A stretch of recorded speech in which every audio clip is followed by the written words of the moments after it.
ikke noget, der fangede mig andet, end at min mor, hun var meget overbevisende, fordi hun blev Jehovas vidne, da jeg var 6. Ja.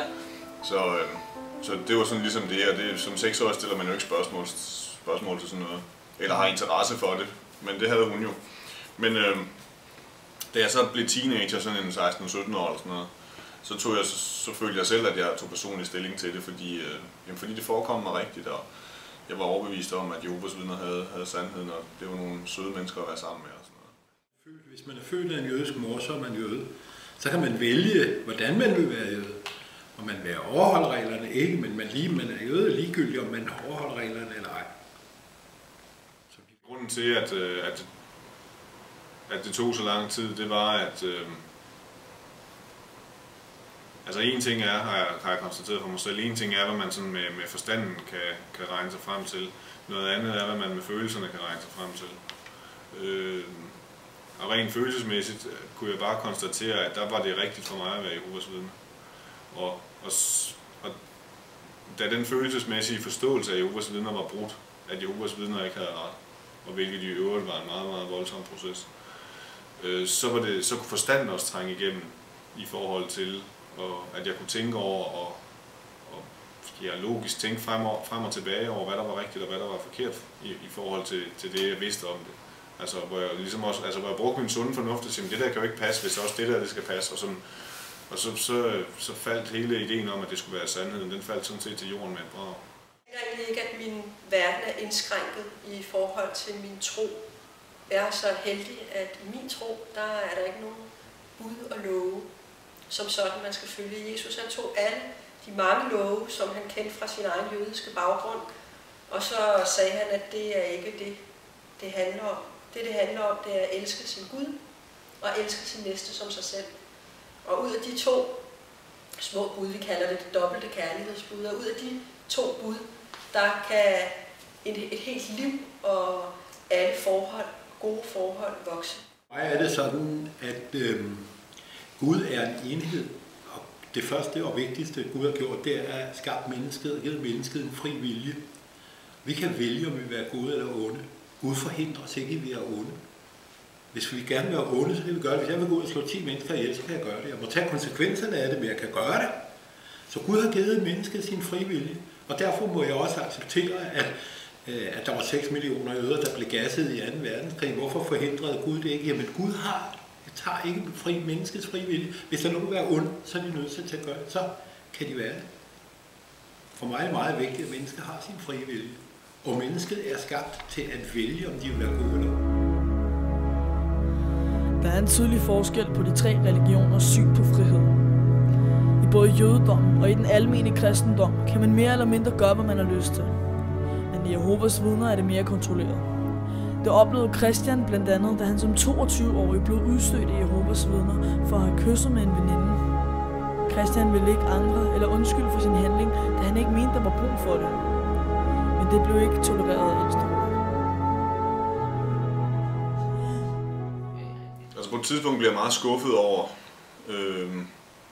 at min tro og min egen overbevisning ikke kunne hjælpe mig, da det var, at jeg havde brug for, at den hjalp mig. Ja. Og det blev jeg skuffet over, det var ikke så til, og det hjalp heller ikke noget at bede til Gud. Altså det var der ligesom ikke rigtig nogen musik i længere. Der skete ikke noget, og det blev jeg meget skuffet over.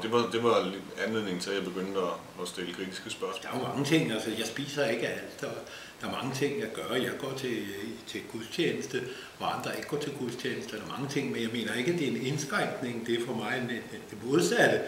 Det er en ekstra ting i mit liv, at jeg har den tro. Man kan ikke være en god jøde ved kun at overholde de jødiske regler. Man skal også overholde de regler, som er i det land, man bor i.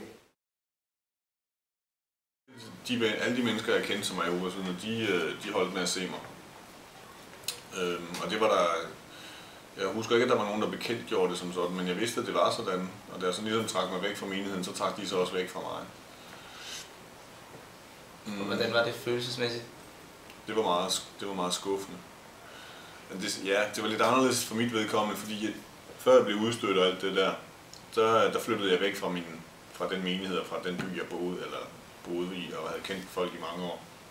Blev til et andet sted for at læse. Der var jeg stadigvæk Jehovas vidner og blev tilknyttet en anden menighed. Og altså så kunne jeg jo sådan set stadigvæk godt se dem, men der var tilsyneladende ikke nogen af dem, der havde interesse i at blive ved med at se mig. Og det synes jeg var meget skuffende. Jeg tog heller ikke sådan synderligt meget kontakt til dem, men jeg synes, det var meget skuffende, at der ikke var nogen som helst interesse i at opretholde den her kontakt. Altså opretholde. Jeg har helt taget ikke lyst til at tale med andre Jehovas vidner om det, og mindst af alle dem min mor, om at jeg tænker over de her ting. Fordi jeg var godt klar over, at hvis jeg ligesom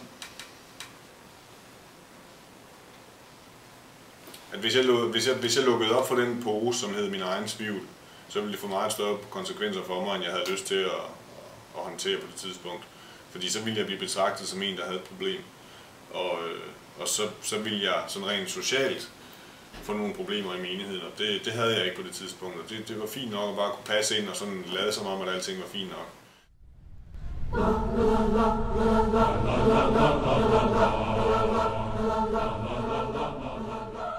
Man kan ikke være en god jøde ved kun at overholde de jødiske regler.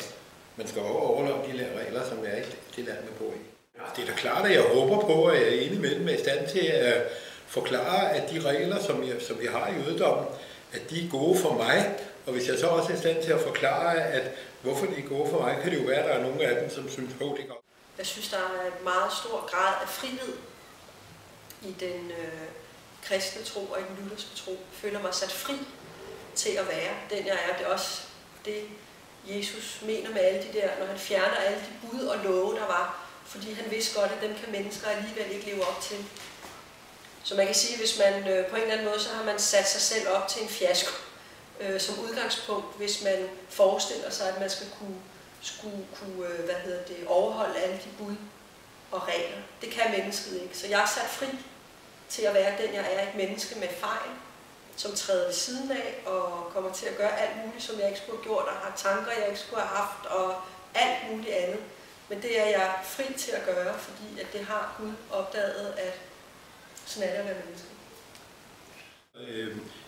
Jeg er gift på 40, 20 eller 25 år. Hvis jeg nu mødte en sød pige, og så kunne det godt være, at jeg havde lyst til at gå i seng med hende. Det gør jeg altså ikke, fordi jeg er gift.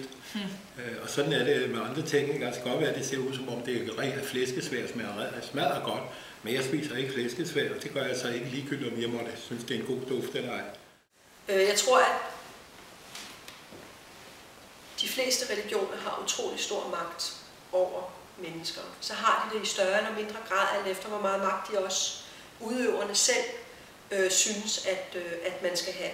Eller hvor meget de forskellige retninger synes, at de skal have af magt over de mennesker, de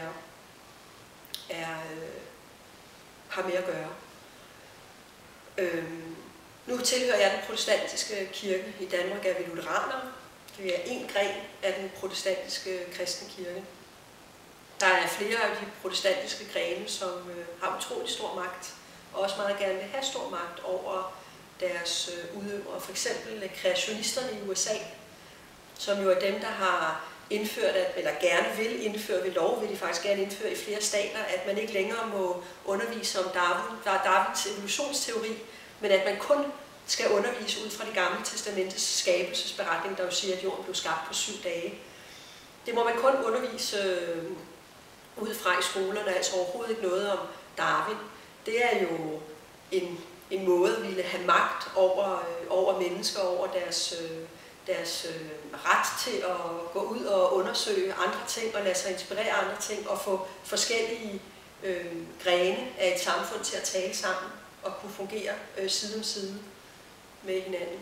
Så er der i Afrika også mange steder, hvor nogle af de protestantiske kirker også har utrolig stor magt over deres menigheder.